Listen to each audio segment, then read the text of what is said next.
were traveling in the state of Oklahoma. We had just turned north off Interstate 40 onto the Muskogee Turnpike towards Tulsa. We're on our way to Ponca City to see the Marland Mansion, known as the Palace on the Prairie, built by oil tycoon E.W. Marland back in 1928. The mansion was the largest private residence in the state of Oklahoma at that time. In 1925, Mr. Marland owned 1/10 of the world's oil reserves. He earned 2 fortunes during his lifetime and lost both of them. He was a good man surrounded by unjust gossip and innuendos. He helped raise his wife's niece, who later became his adopted daughter, and then become his second wife. Ernest Whitmore Marland was born on May the 8th, 1874 in Pittsburgh, Pennsylvania. He was the youngest and only son of 7 girls. His parents was Alfred and Sarah Marland. Marland's dad was a mill owner and had invented the steel belt that held cotton bales together, so he was able to afford a good education for his son. E.W., as Ernest will be called, always sought the approval of his dad and felt he never quite achieved it, no matter how wealthy he became. E.W. graduated from the University of Michigan Law School. After graduation, he returned to Pittsburgh and set up practice. On the 5th of November 1903, he married Mary Virginia Collins, the daughter of a Philadelphia court stenographer. While dealing in oil leases for clients, E.W. became interested in the fledgling oil business and began to speculate. By 1904, Marland had become a millionaire. But within 3 years, he had lost his fortune from the 1907 panic. He had his money in 3 different banks, and all 3 went broke. With the oil business in Pennsylvania souring, E.W. began looking elsewhere, when a nephew of Marland suggested Oklahoma and was willing to introduce him to the Miller brothers, owners of the famous 101 Ranch located near Ponca City. He caught a train for Oklahoma. Investors had become extremely hard to find. Trying to save what money he had left, he contacted the owner of the Arcadia Hotel in Ponca City, telling him that he was looking for places to drill for oil, and if he struck it, he would make it worth his while if he would let him stay without paying. The owner agreed and said it was a good way for him to invest in the oil business. E.W. sent for Virginia, and she lived in the hotel while Marland was in the field drilling for oil. E.W. was always looking for investors, wherever he could find someone with money to invest. However, after 3 years of coming up dry wells, his investors were also drying up, including the hotel owner. In 1911, Marland barely had enough money for one more try. He had scouted a good place, and the geologist agreed with him. It was on the Ponca Indian land that belonged to a 19-year-old named Willie Cries for War. E.W. promised Willie $1,000 per year plus 12.5% profit on all of the oil taken from his 160-acre lease. Now, with the approval of the tribal chief, drilling began. This time, it was different. At 1,500 feet, Marland hit a gusher. And soon, there was another, and another. He was able to pay back his investors, including the Arcadia Hotel owner, and Willie Cries for War became a wealthy man. Unfortunately, Virginia and E.W. were unable to have children, and no one to share their wealth with. And there was a void in her life, with E.W. always tied up with business and his love for nightly poker games. Now this is an early picture of Virginia's nephew George standing on the left, Mrs. Collins, Virginia's mother, and Virginia. Sitting on the left is Lydie, Virginia's niece, E.W., with a neighbor girl. In 1912, Virginia's sister's two oldest kids, George, age 15, and Lydie, age 12, came for an extended visit to Aunt Virginia's and Uncle E.W.'s in Ponce City. Their parents, Margaret and George Roberts, were having a hard time taking care of their children. George was a pedal cart pusher, so in order to help her sister, the Marlands agreed to keep George and Lydie and also gave the Roberts financial assistance. At the time, E.W. and Virginia was still living at the Arcadia Hotel. They began thinking about building a house of their own. They started the Grand House located at 1000 East Grand Avenue in Ponce City. It was a Renaissance revival style with one of the first indoor swimming pools in the state. Construction was started in 1914, but it won't be completed until 1916. In 1914, Virginia and E.W. adopted George and Lydie. She was 14 and George was 17. Now this is a picture of Lydie at the age of 16. Their parents agreed to the adoption, and Virginia was happy to have the children around. They started school in Ponce City, but soon E.W. wanted George and Lydie to go to the best schools back east. Lydie would visit her paternal parents during summer breaks and her other siblings. After she finished school, Lydie returned to Ponce City to take her place in local society. After all, E.W. employed 1/3 of Ponce City at the Marland oil refinery. Now this is Lydie with her favorite horse years later, Rosebar. He was later buried on the grounds. Lydie and E.W. had a love for horses. Her brother George, after college, entered the military in World War I. After service, he returned to Ponce City to work for E.W. in the oil business. By 1920, Marland Oil held 10% of the world's oil reserves, and E.W. had a personal accumulated fortune of around $30 million.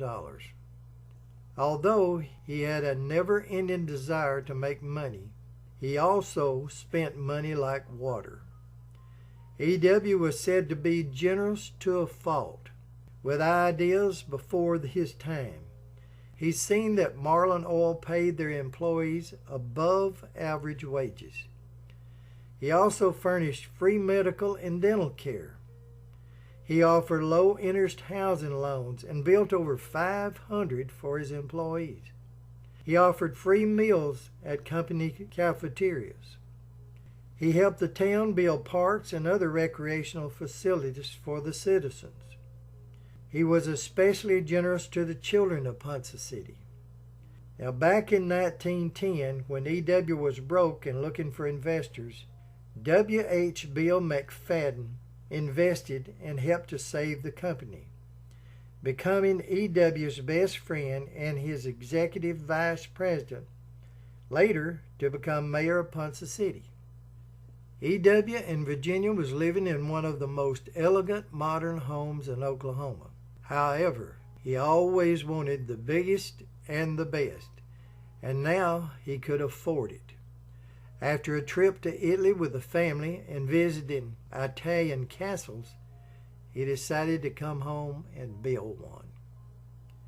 In 1925, E.W. hired architects to draw up plans for the Palace on the Prairie, later to be called the Marland Mansion. The construction and furnishings will cost $5.5 million. It will take 3 years to build. Unfortunately, his wife Virginia, who helped with the plans, will not live to see the mansion finished. It is said that she suffered from cancer. She went to several places for treatment. In the last year, she stayed alone, not accepting family or friends, only the doctor once a day to administer a shot, believed to have been morphine. Mary Virginia Collins, Marland, passed away on June 6, 1926, from pneumonia believed to be related to cancer. Virginia was 49 years old. Virginia was well loved in Ponce City, and the day she died, the entire city shut down. That same year, E.W. hired a noted sculptor to do statues of Lydie, George, and himself, to be placed on surrounding grounds of the mansion.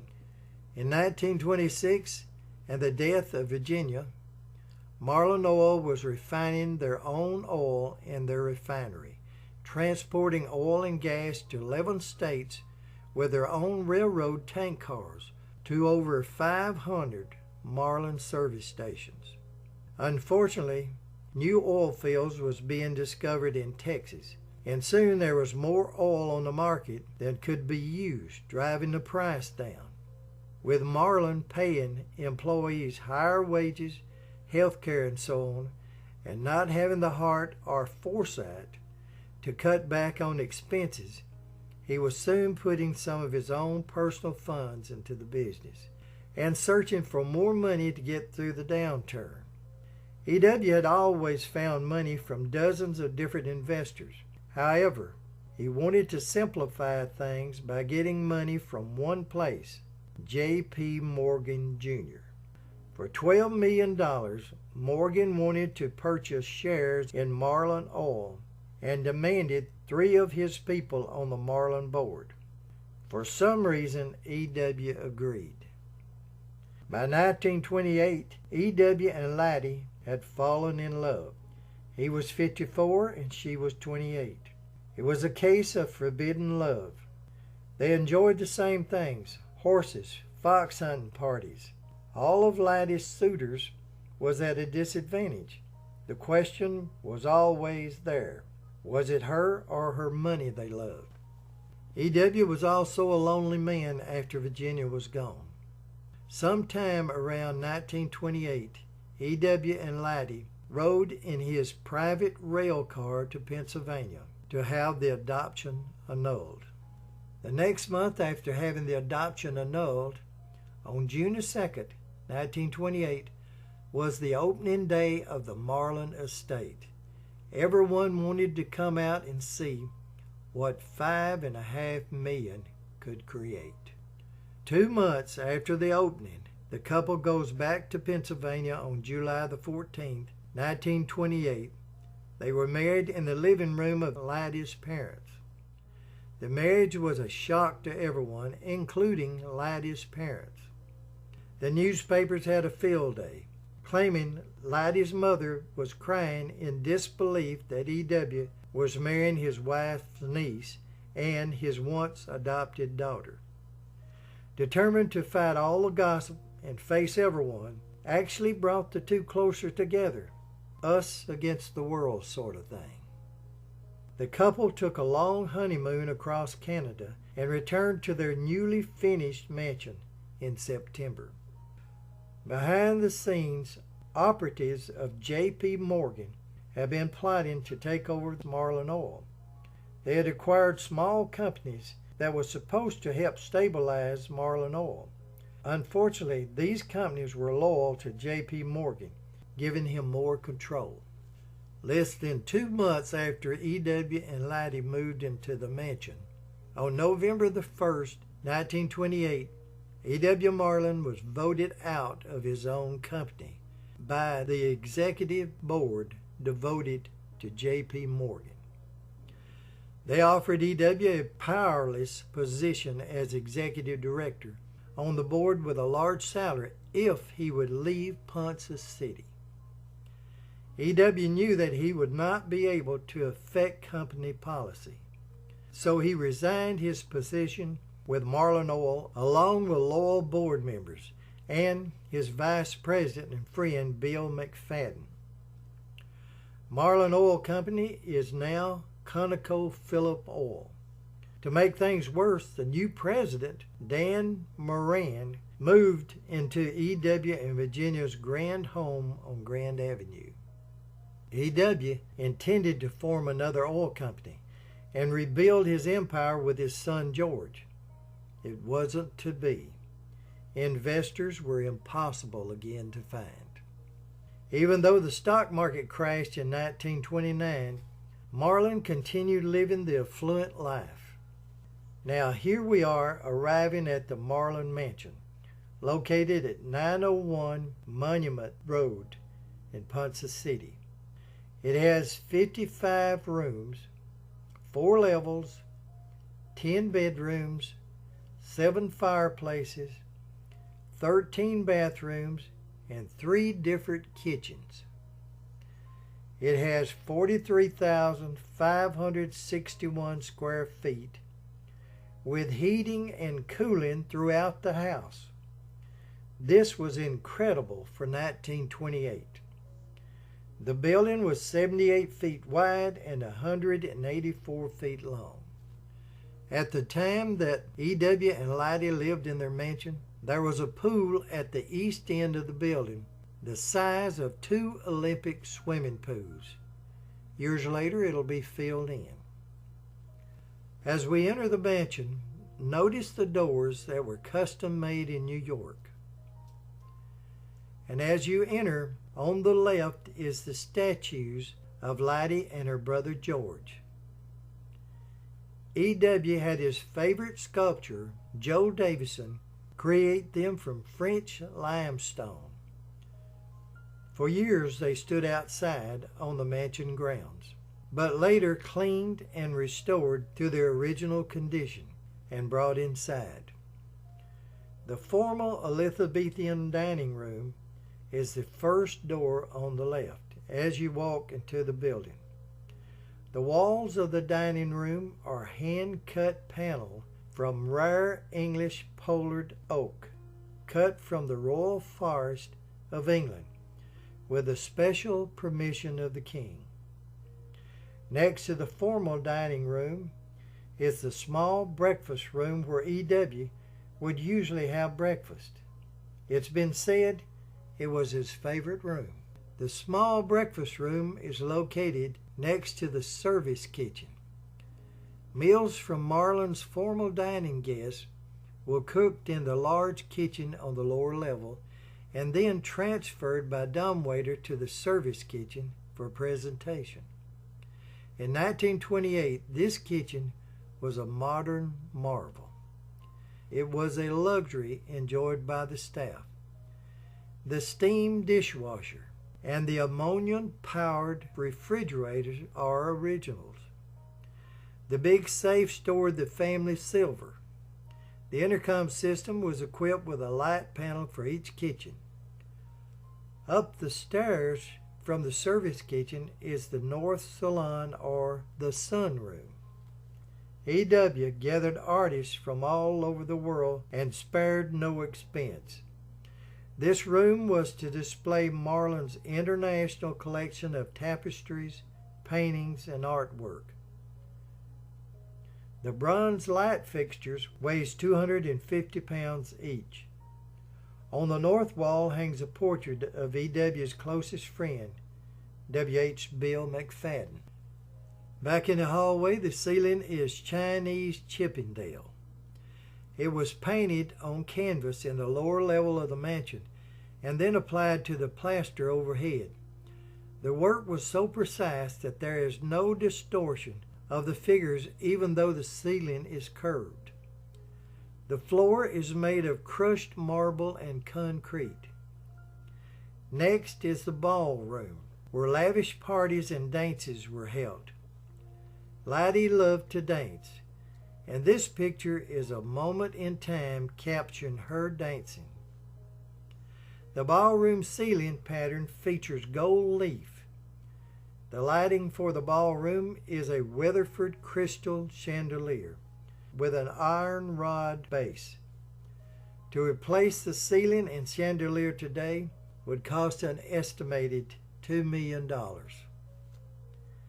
Hanging on the north wall are portraits of E.W., above the fireplace, and to the right is Lydie wearing a Spanish mantee that E.W. had purchased for her. A recreation of the original portrait of George is on the left. This is the south salon, or the living room. E.W. would stand on the south terrace and welcome party guests into this room before taking them into the ballroom. Now in the hall is the original elevator that still works today. It's lined with buffalo leather and was the second oldest elevator in a private residence in the United States. The first was the White House. The Hersheyford clock still stands in the original position. And now we're going upstairs, where the family living quarters are located and all the guest rooms. On the stairwell on the east wall hangs an original oil painting by a Dutch artist, Bernard de Hoog. E.W.'s adopted son George's living quarters was on the west side of the wing, and Lydie's and E.W.'s living quarters was on the east side. George's dressing room and bathroom opens into a large corner room with a fireplace. Now this was George's sitting room. Next to the sitting room is the bedroom. George at this time was contemplating getting married. Now down the hall on the right is one of the guest bedrooms. The furniture in this room is furnished with furniture used by a teenage Lydie while living in the first Marland mansion on Grand Avenue. Across the hall is the premier suite in the mansion. It's believed that this is the room that Will Rogers stayed in during his several trips. Now we go back to the stairwell and head down the hall to the east side. Now this is the terrace suite. A lamb wool rug and distinctive yellow bathrooms are featured in this suite. This opens to the third floor terrace. The dumbwaiter carries food from the main kitchen on the lower floors up to the other floors. Now this is the next terrace suite, leading to the north terrace. And this terrace suite filled with original Marland furnishings. If we cross the hallway, we see Lydie Marland's living quarters. Her sitting room is connected to her Louis XV style bedroom. Lydie donated her bed back to the museum in the 1980s. The fireplace is of Italian pink marble. Off her bedroom is her dressing room and bath. It also connects with E.W.'s bedroom and sitting room. E.W.'s elaborately carved bed, chest of drawers, and dressers were originals and returned to the mansion in 2012. Marland's bathroom features an electric sauna, believed to be one of the first in the United States. E.W. had water buildup from heart trouble, so he designed the sauna to help him get rid of the water. The bath is English Tudor. From the bath you can go into the library. It was E.W.'s private study, designed to be a restful room. Now the desk and furnishings was used by Marland when later he'll become governor. They say he would sometimes stand and look out the window towards Lydie's statue on the north lawn. Now we're going back down from the third floor living quarters to the lower level. As you come through the west wing front door, you walk down the grand stairway to the lower level. On the left was the main kitchen and pantry, and on the right, at the time the Marlands lived here, it was an indoor handball court, but it now serves as administrative offices. Straight down the hall is the lounge and hunt kitchen. Before the fox hunts that both E.W. and Lydie loved, the group would gather here, where breakfast would be cooked in the hunt kitchen and served. Now, to the right of the kitchen is a small secret poker room where oil men would come gather for high-stakes poker games. From the poker room, there's a 500-foot tunnel running to the boathouse and to the art studio. It was a good escape route if needed while Prohibition was in effect. Next to the hunt room is the outer lounge or summer room, where swimmers like Lydie and George and friends would swim and then play games in the outer lounge. By 1931, E.W. was no longer able to continue living in the mansion that he had created. Unable to pay the tremendous electric bill and having to lay off 30 to 40 servants was heartbreaking. Several of his closest servants remained with him as long as they could without being paid. His attempt to start another oil company had failed. His resentment against the Eastern bankers like J.P. Morgan and their business practices drove him into politics, thinking that he could change things. When E.W. closed the mansion, he and Lydie moved into the art studio, and for the next several years would only open the mansion on special occasions. When the mansion closed, E.W.'s son, George, and his new wife, Laverne, moved into the gatehouse, and George bought a part interest in a local Buick dealership. In 1932, Marland was elected to the U.S. House of Representatives for the 8th Congressional District of Oklahoma. He was a fan of President Franklin Roosevelt and his New Deal policy. He found out soon enough that there was little he could do to curb the Eastern money men as a representative. So he only served one term and thought that he could keep their predator practices out of Oklahoma. So he ran and was elected in 1935 as the 10th governor of the state of Oklahoma.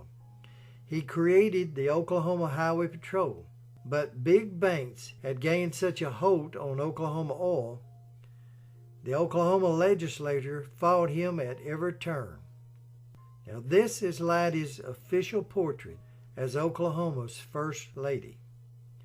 And this is Lydie on the right, Mrs. Rittenhouse, E.W.'s sister, Mrs. George Marland, and George. Oklahoma City authorities said that I could not drill these wells, but they granted foreign oil companies permits to drill right up against the state land and take the oil.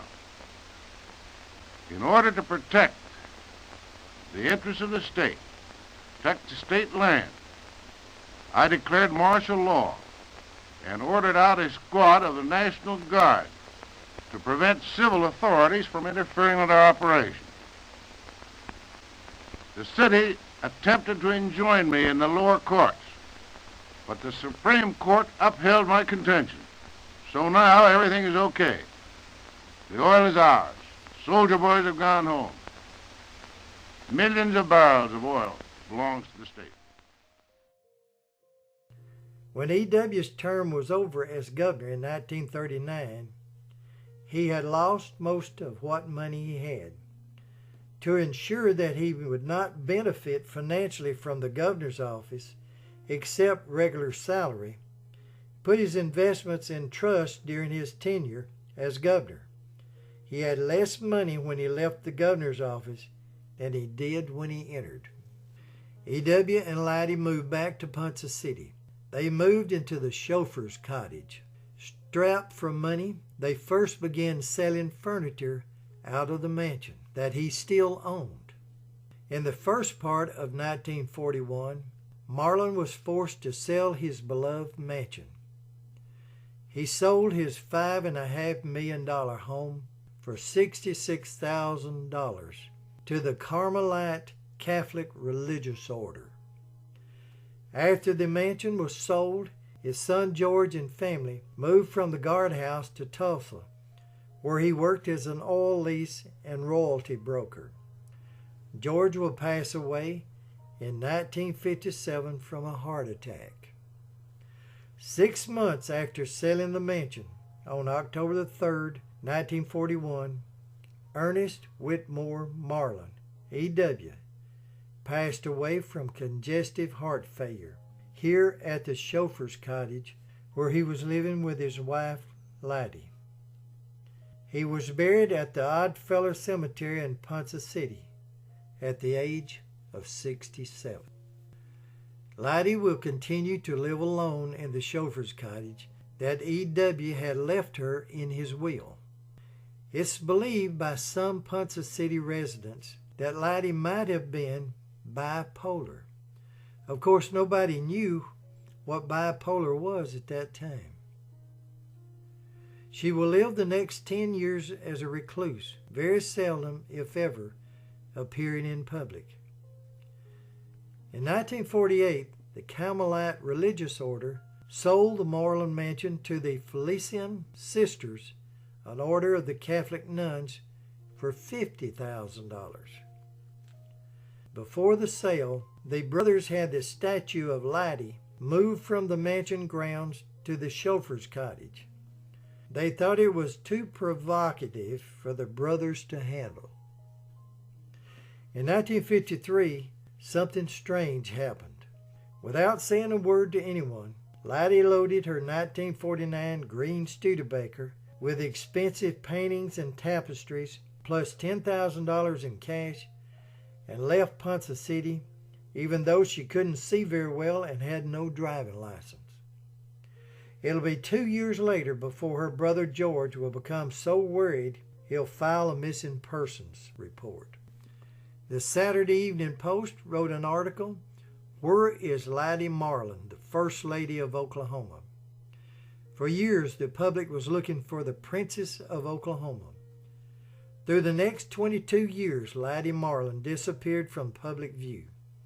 Several reports claimed to have seen her on the West Coast, and then others on the East Coast, but nothing for sure. However, we do know that Lydie spent her first 2 months at the newly opened Moonlight Motel in Independence, Missouri, in Unit Number 1. The owners didn't know who she was until a year later. They said that she even asked if she could help clean rooms because she had never had a job before. Then all of a sudden, after 2 months, without a word, she was gone.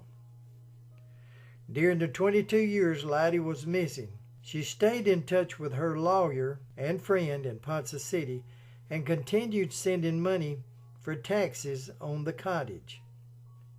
Sometimes not sending enough, so the friend would make up the difference. The public was interested in why she left Ponca City so sudden. Some say that it appeared that living 10 years alone after E.W.'s death, she met a utility worker that came each month to read the meter. He later come to do minor repairs around the cottage. Eventually, it developed into a romance. Something happened that disappointed Lydie. So before she left, she hired someone to destroy her statue and bury it. She may have broke up the face herself. The statue will stay buried for over 22 years until it was found. In 1975, the attorney that Lydie had sent tax money through the years for the cottage located her from a return address. He told her that the sisters was selling the mansion and that the town of Ponca City wanted to make a museum out of it. But they had to raise taxes in order to get the $1.5 million the sisters were now asking. She agreed to meet him and discuss her situation. The attorney said that he could hardly recognize the 75-year-old Lydie. She looked unkempt, wearing out-of-date clothes and bad teeth. He tried to persuade her to return to the cottage, and she agreed. The cottage needed repair, so the city paid for it. She also agreed to write a letter to the local paper asking the people to approve the purchase of the mansion. which they did. In 1976, the Marland Mansion was opened to the public. On occasion, people said that when the city held dances or functions at the mansion, they would sometimes see Lydie at a distance, swaying with the music, but she would never come close to the mansion. She continued living alone for the next 11 years. On the 5th of July, 1987, Lydie Roberts Marland passed away at the age of 87. She's buried at the Oddfellow Cemetery Mausoleum in Room 1 with her husband. It is said that only 6 people attended Lydie's funeral. A few weeks after her death, a letter arrived at the headquarters of the Conoco Oil Company from a man stating that he was the one that Lydie had asked to destroy and bury the statue back in 1953. He wrote that he had buried the pieces like she had asked him to, but he couldn't destroy it completely. The figure was located, and after 2 years' restoration, it now stands inside the entrance to the Marland Mansion. Lydie once told friends, "So many people asked me to tell them my story. They'd be so disappointed. There's really no story to tell."